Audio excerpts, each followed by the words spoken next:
Alrighty, so let's get started. So what are core beliefs? So they're these fundamental, inflexible, absolute, and generalized beliefs that you hold about yourself, about others, about the world, and about the future. So we use beliefs to help us understand the world around us. And a person's belief usually sort of guides their decision making and their response to situations. And these beliefs are developed often in childhood and also as a consequence of significant formative experiences. So sometimes they're changed through confrontation with other beliefs that make more sense perhaps, or appear to be a bit more real or true than the beliefs that were essentially sort of formally adopted.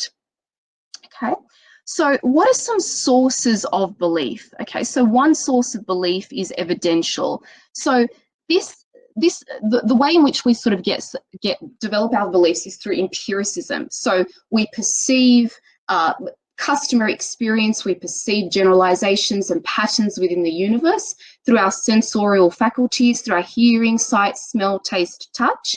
And then from that, so we develop beliefs based on evidence that proves causation.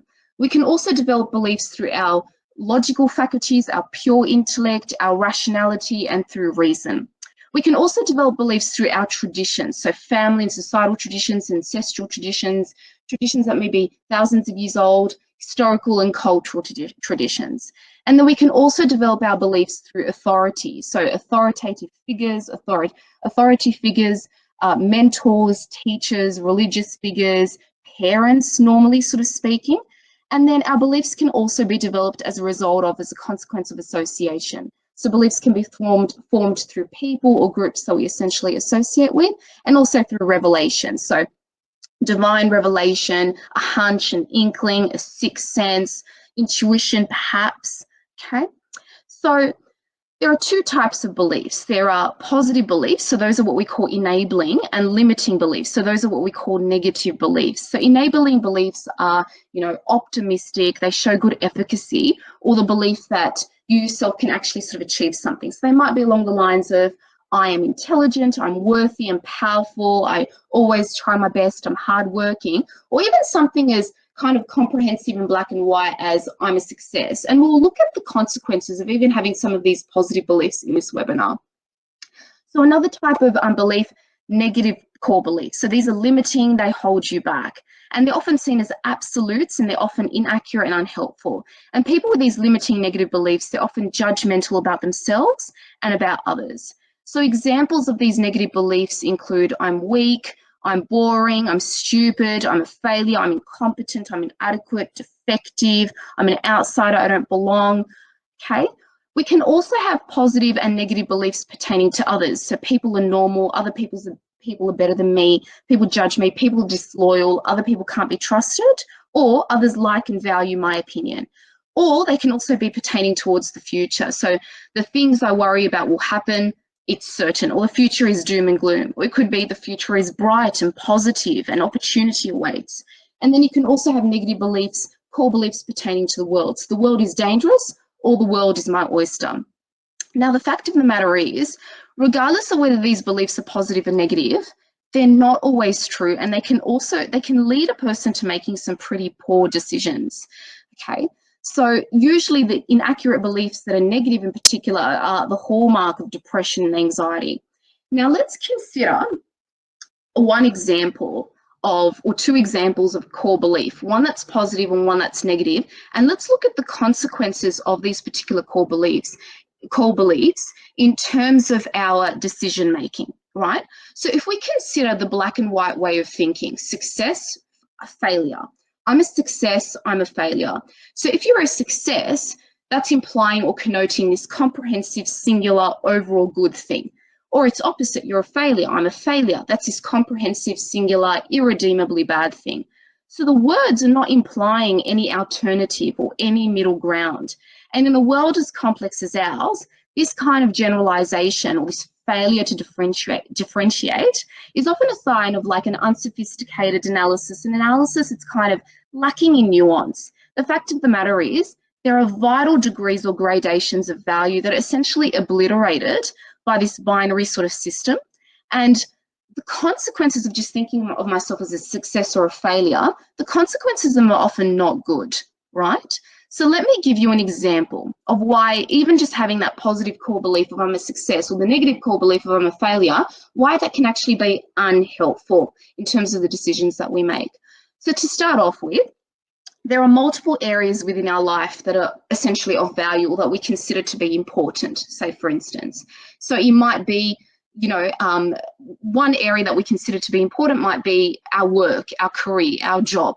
Okay, so if we consider ourselves to be either a success or a failure, say a failure as a consequence of not being able to achieve what we would like to as a lawyer or to become a lawyer, right? Or that we've made several sort of mistakes as a lawyer, it's not really sort of considering the fact that even within that one domain of life that we find important, our work or our job, there are multiple games that we can actually sort of play. Okay, so it's not just I can be a lawyer, but if being a lawyer doesn't actually sort of work out, I can be a plumber or a physician or say for instance, a tradie or a carpenter, for instance, or a school teacher. Okay, so if you don't necessarily quote unquote succeed in one particular area, you can always try another. You can always pick another game that's better matched to your unique set of situations, circumstances, energy, personality, intellect, essentially set of weaknesses, challenges, areas of improvement, as well as strengths. If that doesn't match itself well with the game of being a lawyer, it may match itself better with the game of being a school teacher, for instance. Okay? Another reason why that whole black and white way of thinking about yourself as either a failure or a success is not particularly useful is that you're not just playing one game, right? It's not just that there's one area in life that's actually important. There are multiple areas. So you have your career, your family members, your friends, your personal projects, your artistic pursuits, for instance, your athletic pursuits, your artistic endeavors. And when you're sort of thinking about yourself as just a success, it would be useful if you actually sort of judged your success across all these particular areas. Okay, so it may be, say, for instance, that, you're okay in one particular area, you're middle ground in one area, really good in another area. In another area, there are some areas of challenge or weaknesses. And recognizing that there are areas of challenges and weaknesses is a good thing, because once you do that, it frees up the cognitive resources to then recognize that cognitive energy, to then recognize that there is indeed room for growth and development. It helps you to recognize that your trajectory doesn't have to be just horizontal, but it can actually be vertical. Okay, and once you recognize that you don't have to win in everything and that you're not succeeding in everything, there are areas of challenge, it provides room for growth. It provides room to then step into what is hard, what is difficult, what is challenging. And that's all part of that growth mindset of being able to move forward and develop and see who you could then become and be, essentially. So another issue associated with perceiving yourself as a success or a failure is that it often involves comparing and despairing. So comparing yourself is probably a good thing to do when you're a child, because as a child you're not very informed or individuated or unique. So comparing yourself to the behavior of other children, how they're sitting in class, for instance, might sometimes be a good thing, so you can sort of figure out what your standard is, or you might sort of compete with other kids in class. That might be useful to sometimes figure out what your standard is. But as you grow older, that's not very appropriate. And the reason why it's not very appropriate is because your situation becomes very unique. You become more informed, you become more individual, your situation becomes very complex. So it may be, for instance, that Tom at work, your colleague Jane, got a pay rise. You didn't get a pay rise, they got a promotion, you didn't. Based on that, you might think to yourself, okay, I'm a failure, they're a success. They got the pay rise. But it's not really acknowledging the complex nuances of their life versus your life. It may be that you don't have the pay rise, but you have a good housing situation, a good family situation, you're in good health. That might not be the case so much for Jane or Tom that got the pay rise, say, for instance. So the comparison isn't really fair or appropriate to yourself or to others, okay? Alrighty, so that's just one example of how we might actually sort of look at that black and white way of thinking of ourselves as a success or a failure, and the consequences of that, the implications of that in terms of the sort of decisions that we end up making in life, and the consequences in terms of opportunities for growth, essentially. Now, in the cognitive behavioral sort of therapy tradition or modality, it looks at cognition as being constituted of 3 layers. So one of the layers is what we call our core beliefs, right? So core beliefs, if you can think of the way in which our cognition is structured in terms of an iceberg, core beliefs sit at the bottom of our iceberg, submerged beneath the ocean. You can't see them. They're deep, deep, deep.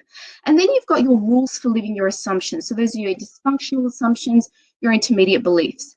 They're still higher up in the iceberg, but you can't see them. And then you've got your automatic thoughts. So these are, for instance, sitting towards even some of the bottom of the top of the iceberg, essentially. And then on top of that, you've got your conscious thoughts. So these are the thoughts that are sitting on the forefront of your mind that make up your ongoing stream of consciousness, okay? So they include things that you're paying attention to, you're focusing on, you're choosing to think about. Right underneath the conscious thoughts, you've got your automatic thoughts. So these thoughts happen automatically without consciously having to deliberate them. They're judgments, evaluations. They come in the form of words or images, for instance. And automatic thoughts, they happen so quickly that we're barely aware of them. However, they're relatively easy to bring into our conscious awareness because they often kind of produce like a shift in mood or a shift in emotion. So if you're experiencing pain, an automatic thought that you might have is, oh my God, this sucks. I can't even do this simple task without this pain.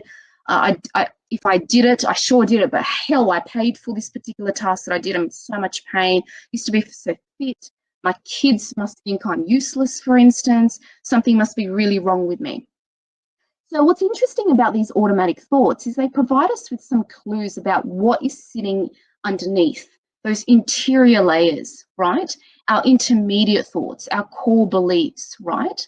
So as I said from before, core beliefs, they're occurring in binary fashion: lovable, unlovable, worthy, unworthy, okay? And although we're not consciously aware of these core beliefs, they have a significant impact on us.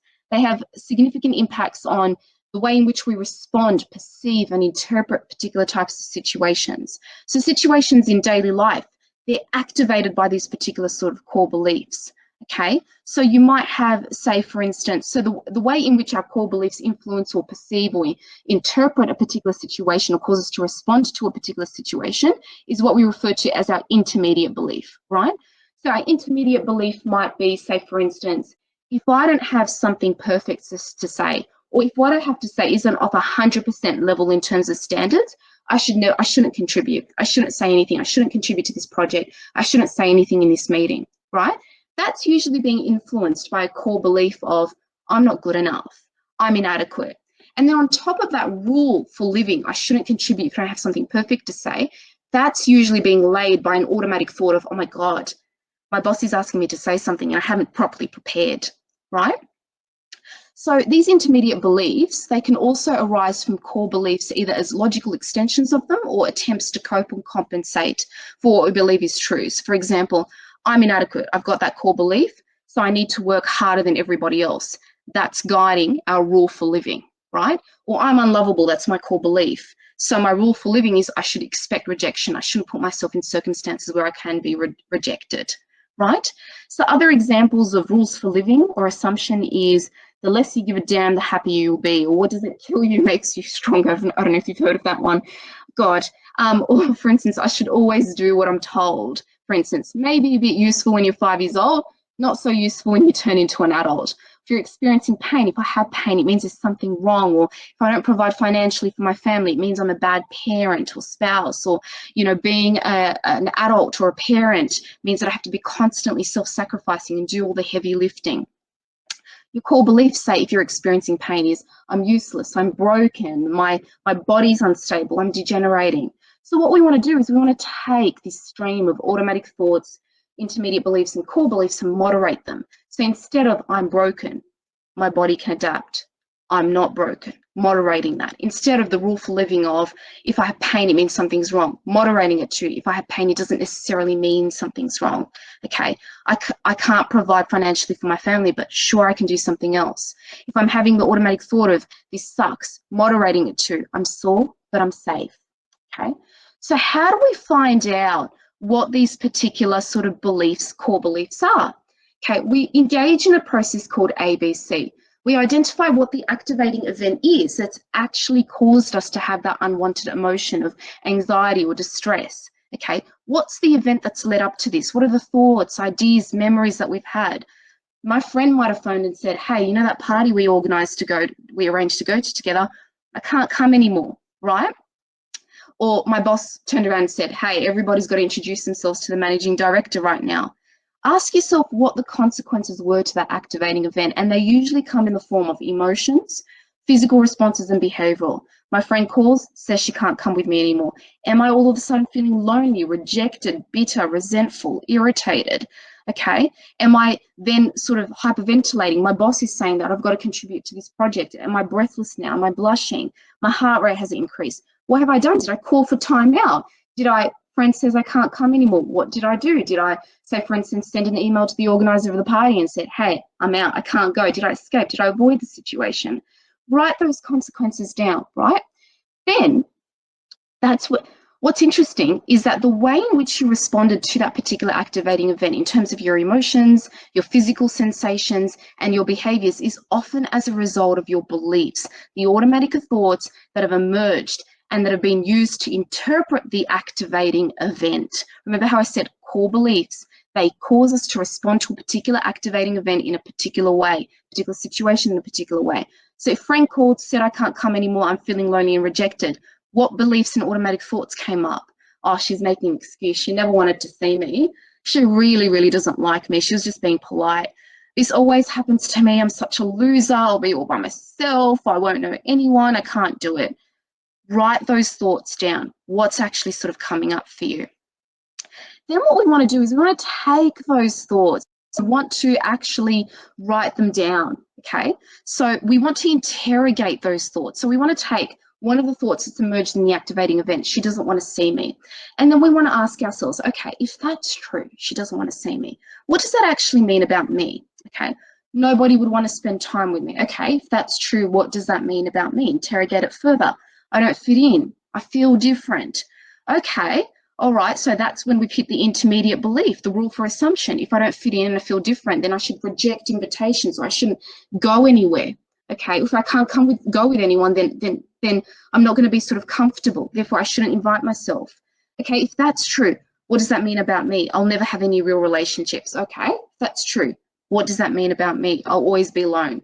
You know you've hit the core belief when you've hit an absolutist statement. I'll always be alone. I'm a failure. I'm incompetent. Others can't be trusted. The world is dangerous. Others are disloyal. Okay, so this is another example, unhelpful thought that came along. I can't make mistakes, for instance. Nobody appreciates me around here. I do everything around here. I'm useless. I'm in pain. This sucks. I'm better off not being here. Okay, we want to interrogate it until we can reach the core belief. Okay, so what I want you guys to do now is to actually try doing this yourself. Think of an unhelpful belief that you've had, write it down and ask yourself, what does this mean about me? And you know that you've hit a core belief when you've reached an absolutist statement of I am or I should be. And I'll give you about 30 seconds or so to actually sort of do that.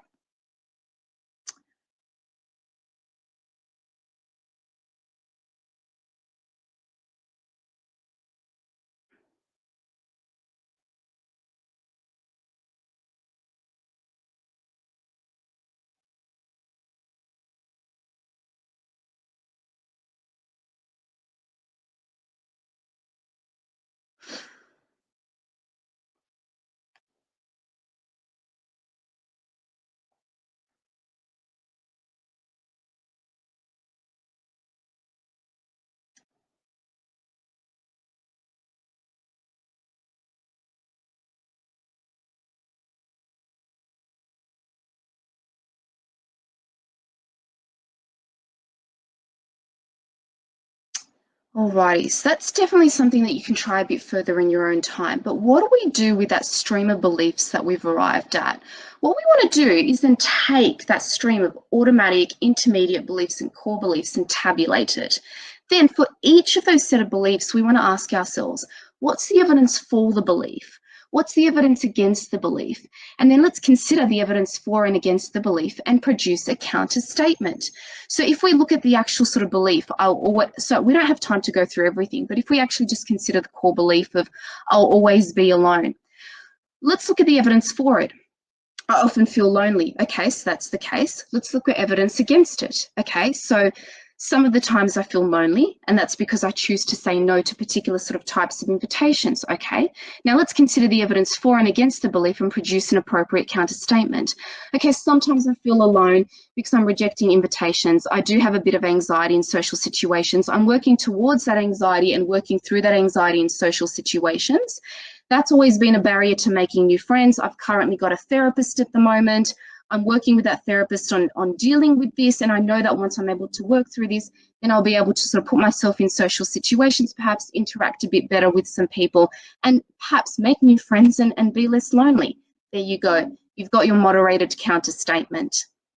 So these are some other questions that you can essentially sort of ask yourself to work through those unhelpful sort of core beliefs or automatic thoughts or intermediate beliefs that you've got.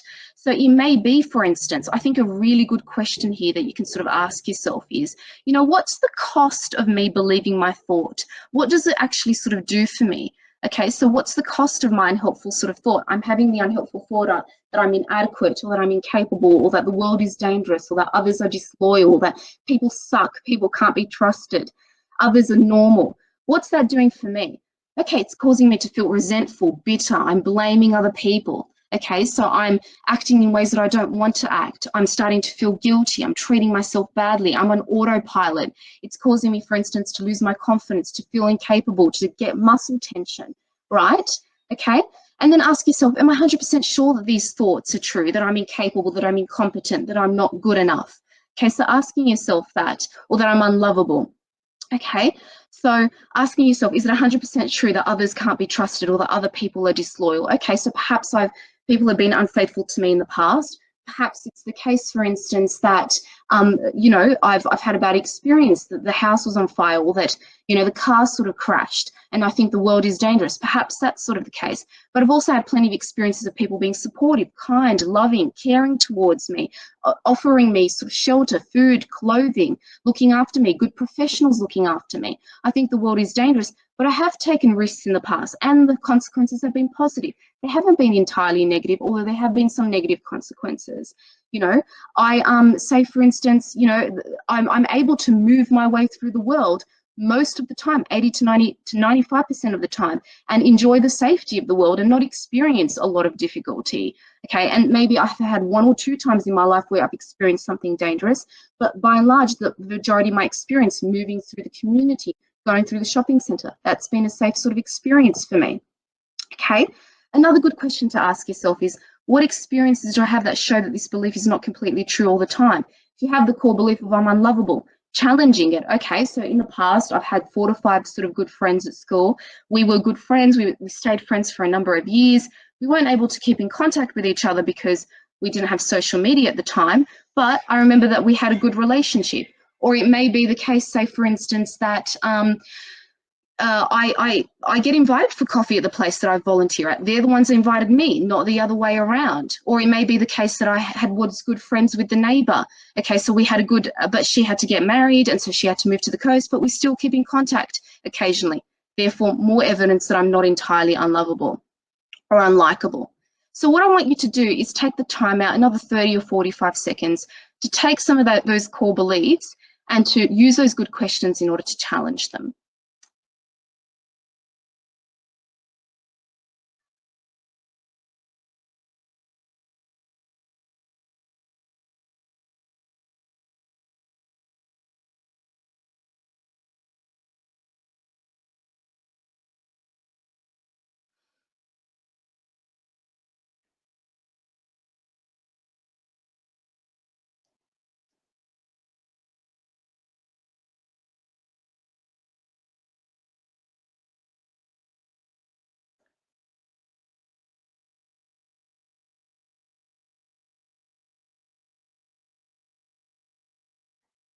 Okay, so that's something that you can continue to work in on your own time. But these are some other techniques that you can try. As I mentioned, writing about past experiences, but we don't just want to be challenging these core beliefs or these unhelpful thoughts just cognitively. We also want to be challenging them through behavioral experiments, so going out and actually doing something. So you can always test the core belief of I'm unlovable. What you can do is write down a couple of tasks that you can do to test the core belief. smile and say hello at 5 people, 5 nurses that I don't know from work, or ask 3 persons that I volunteer with out for coffee. Then make a prediction about what would happen. Okay, so the nurses will look away, they'll mumble something, or they'll reject me, they'll say no, they'll walk away. Another prediction, ask people out for coffee, they're all going to say no. Then write down what actually happened. I mumbled something, 3 said hello, I stopped to chat. You know, you asked them out for coffee, what actually happened? 2 said yes, 1 said maybe next week, and the other 1 said, no, sorry, I'm a bit busy. Then you write your conclusion. So from this experiment, I realize that I'm not totally unlovable or unlikable. I definitely know some people who like me and are friendly with me. Therefore, my belief is not always, my core belief that I'm unlovable is not always true.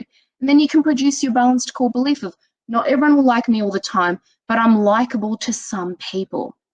Another technique that you can try is to actually sort of follow through. So write this core balanced belief on a card and then carry that around with you as a reminder when this type of unhelpful thinking is triggered. And then the next thing that you can do is act against your unhelpful core belief. Affirm yourself. Affirm this new statement to yourself. Remind yourself of it as evidence of your unhelpful belief, but also ask yourself, if I really believed my balanced core belief, what are the things that I could do? And then go out and do them. The more that you do these things, the more that you'll come to believe your balanced beliefs. So over time, these new beliefs will then become an integrated part of your new belief sort of system or your belief system.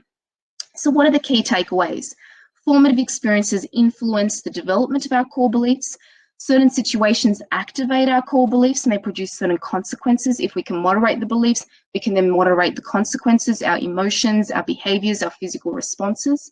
We want to target these core beliefs through the downward arrow technique and challenge them cognitively, but also behaviorally sort of speaking. We want to go out there and actually sort of test our beliefs, our core beliefs, and see whether they're really true and get evidence as to whether they're really true or not.